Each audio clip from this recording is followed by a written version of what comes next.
Bonjour à tous, bienvenue dans Écoute la science, le podcast qui explosera les mystères de notre univers, un épisode à la fois.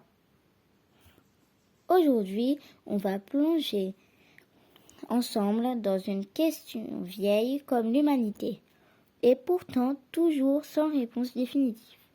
Sommes-nous seuls dans notre système solaire? Pourquoi cette question fascinante? 1. Depuis les premières observations des étoiles jusqu'aux sondes envoyées dans l'espace, l'homme a toujours cherché à savoir s'il était seul. Non par simple curiosité, mais parce que cette réponse pourrait bouleverser notre place dans l'univers. Mais attention, quand on parle de vie, on ne parle pas fonctionnellement de petit homme vert ou de civilisation avancée. Il peut s'agir de formes de vie microscopiques, bactériennes, adaptées à des conditions extrêmes. 2. Les critères de la vie. Pourquoi d'une planète ou un satellite puisse potentiellement abriter la vie, plusieurs critères sont nécessaires.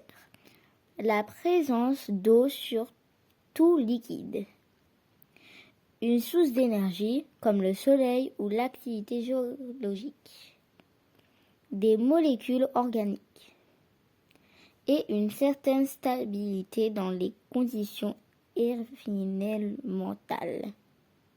Cela reproduit déjà la possibilité dans notre système solaire, mais ne les éliminez pas. 3. Les conditionnements sérieux dans le système solaire. Alors, quelles sont les planètes ou lunes les plus prometteuses? Mars, la star des recherches. On y trouve des traces d'eau ancienne et peut-être encore de l'eau salée, souterraine.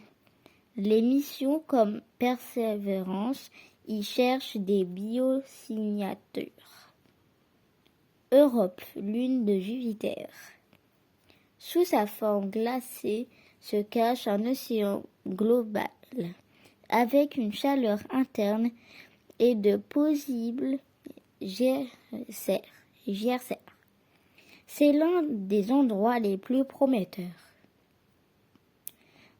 Encelade, lune de Saturne. Elle aussi cache un océan sous sa surface et des jets d'eau. Ont été observés par la sonde Cassini contenant des composés organiques. Titan, atmosphère dense, lac de méthane, liquide et chimie complexe. La vie y serait radicalement différente, mais qui sait? Vénus, récemment le possible détection de phosphine, un gaz qui pourrait être lié à une activité biologique dans son atmosphère, a relancé les débats bien que très controversés. 4. Et alors, est-ce qu'il y a de la vie? La réponse honnête aujourd'hui, c'est on ne sait pas. Mais ce qu'on sait, c'est que les conditions favorables existent, que la recherche s'installe et que les technologies pour y répondre progressivement à grande vitesse. La découverte de la vie ailleurs dans notre système solaire, même microbienne, serait un tournant pour la science, la philosophie et peut-être pour notre façon de nous voir nous-mêmes. Conclusion. Alors, sommes-nous seuls? Peut-être pas, mais une chose est sûre.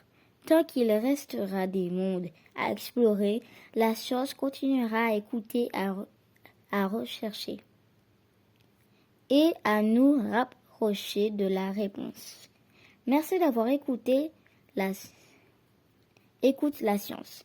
N'hésite pas à partager cet épisode, à poser vos questions ou à nous suivre pour ne rien manquer des prochains voyages dans l'univers du savoir.